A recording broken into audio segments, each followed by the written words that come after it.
After Thor Ragnarok and all these movies that Taika Waititi has done, he can literally do nothing wrong because he's an amazing, talented director, and this movie shows it.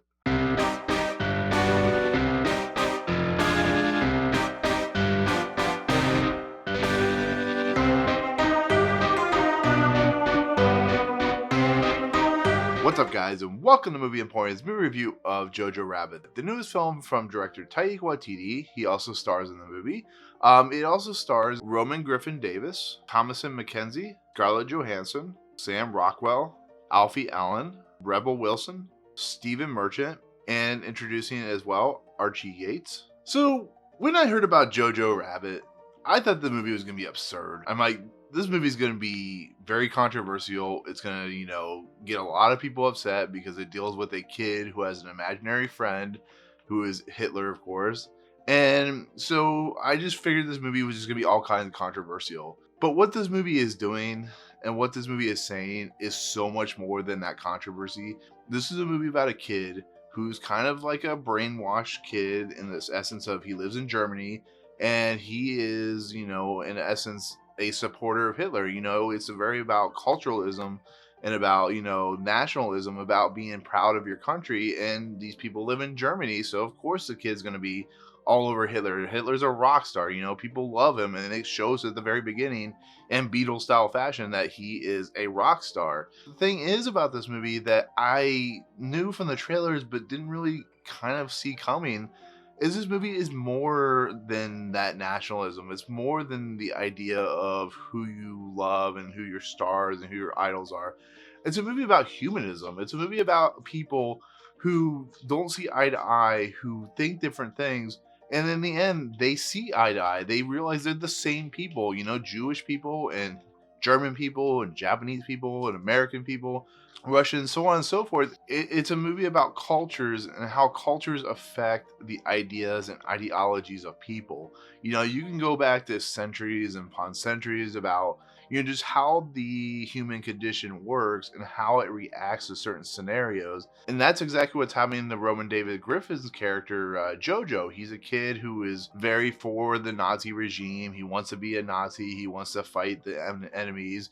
He believes the Jews are the bad people, as the Germans did, unfortunately, in this time and era. But he's a scared kid. He's a kid. He's 10 years old. He doesn't know the world. His mom, who's played by Scarlett Johansson, kind of is trying to make him understand that maybe what his beliefs are, maybe what he is thinking, is not necessarily true. And it's a fascinating look at that style of story. But we get a character played by Thomasin McKenzie who plays, I think, Ilsa, I think it was her name, and she's Jewish and she's hiding out in JoJo's house thanks to Scarlett Johansson's character. And you really see this actually. Before I continue, this story actually reminds me a lot of Flag of Our Fathers and Letters from Iwo Jima. You're seeing both sides where people are believing what the government will tell them or what society will tell them, and it's when they kind of meet in the middle. I think it happens in Flags of Our Fathers and Letters from Iwo Jima.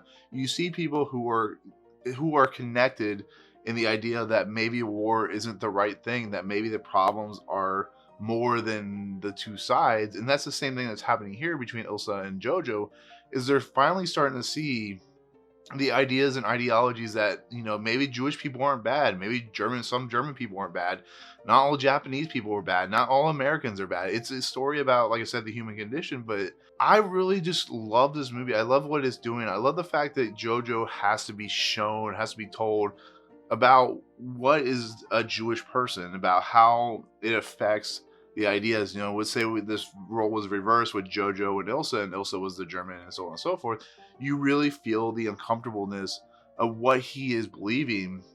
And it takes a person like Ilsa, who is Jewish, to kind of make him understand that maybe his problems are more than just him believing in his culture. And they're both like, they're so simpatico and they're so good at portraying these roles that it's just fantastic. Roman Griffith Davies in this movie is utterly fantastic. He's like a revelation in this movie, and the best part about this movie, because his wonderment, his realization, his things that he has seen, the chaotic nature, the uncomfortableness, the violence, the way things are rolling out to him, the way his mother's trying to, mold him, It's just beautiful to watch. He is so good in his lens. We are seeing it through his lens, and it's just an amazing thing to watch. And it's like Taika Waititi knows how to work with kids. He's some of the best child actor directors I've ever seen in my entire life. You look at Hunt for the Wilderness People, and it's fantastic. And he is so good in this role as JoJo. You see his transformation from German sympathizer to the eventually Jewish sympathizer. And there's some things that are very traumatic that happen in this movie to him, and it's fantastic to watch. Though heartbreaking and though really disturbing, it's really fun to see how he interacts. And like I said, his imaginary friend is, of course, Adolf Hitler. And you kind of think that's like absurd, and it really is. The way Taika Waititi is playing Alfred Adolf Hitler is really kind of absurd. He's like flamboyant and goofy and all over the place. But the idea of why it's his invisible friend is kind of makes sense, because when you idolize someone, when you have that much passion towards something, it's really, really fascinating to watch how he interacts with Hitler, because it's technically his self-conscious trying to take in everything. When we find Ilsa and the cupboards and stuff like that, he's trying to kind of comprehend the whole situation, and it's just wonderful to watch. But there's so many good character moments in here. Scarlett Johansson should get, honestly, my opinion, should get an Oscar nomination for this role. She is utterly fantastic as a mom. She is aloof, she is goofy, but she's serious when she needs to be serious, and she's just beautiful to watch.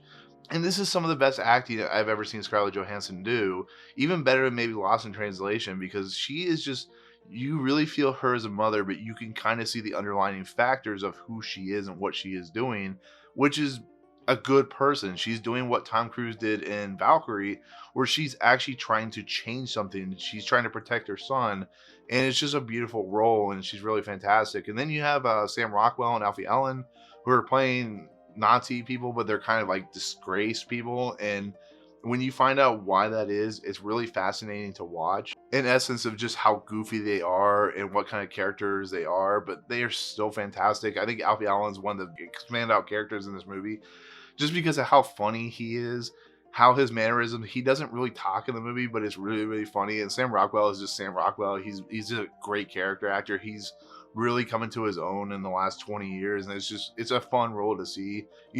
There's also Stephen Merchant comes in. He's a kind of Gestapo guy, and he's really funny. His whole moments when he's in the movie, which is not very long, it's like 5-10 minutes at the most, it's really memorable. But that's Stephen Merchant. He's always memorable. So, and then of course Rebel Wilson's doing Rebel Wilson, so there's nothing really to talk about there, but she's really funny as usual. But the one other character I wanted to talk about is Archie Yates, who plays Yorkie, which is JoJo's best friend. He's like a simpleton character, but he is so fascinating to watch because he's so human and so adorable in how he acts.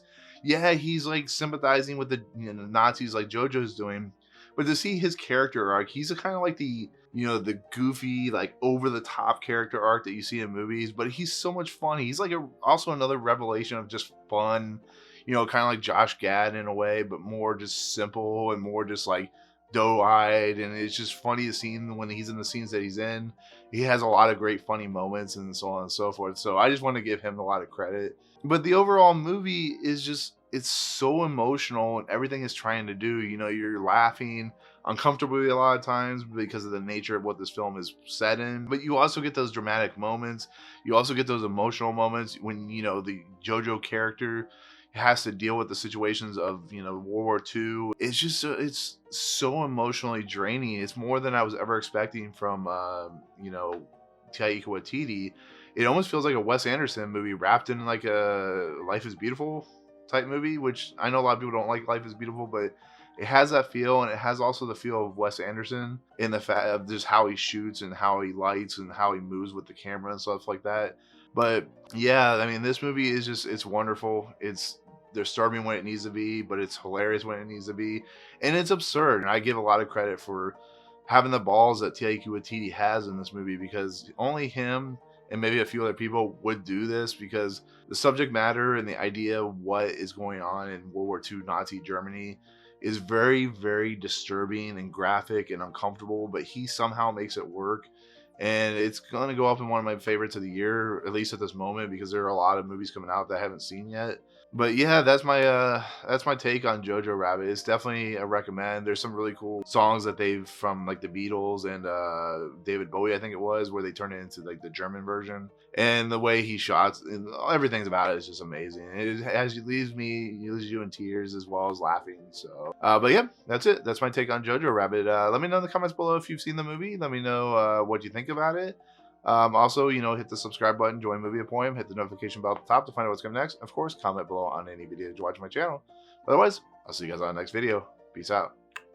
What's up, guys? Thank you so much for checking out Movie Emporium. I really appreciate it. If you want to, go ahead and hit the subscribe button. Hit the notification button and the bell at the top. Find out what's coming next for Movie Emporium. Also, check out these 2 videos. They're amazing. I think they're awesome. I think you'll enjoy them too. But otherwise, thank you so much for watching, guys. We'll see you next time.